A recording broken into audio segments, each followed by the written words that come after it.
Hi అండి, అందరికీ నమస్కారం. నిన్నటితో పోలిస్తే ఈరోజు మదనపల్లి మార్కెట్లో దాదాపుగా 50 ఇంకా 70 రూపాయలు అనేది పెరిగిందండి. ఇక రేట్ల విషయానికి వస్తే కనుక వివిఆర్ మండీలో 28 కేజీల బాక్సు 187 క్రేట్స్ 830 రూపాయల వరకు టాప్ రేట్లు అనేది పడిందండి. Today as of now Madanapalle market top and top 28 kilo boxes 830 rupees top rate.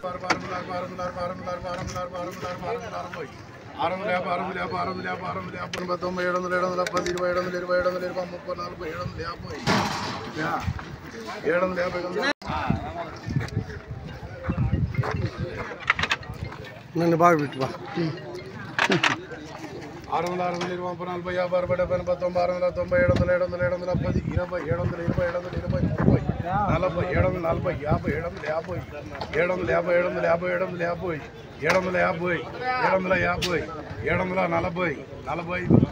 790 SR 196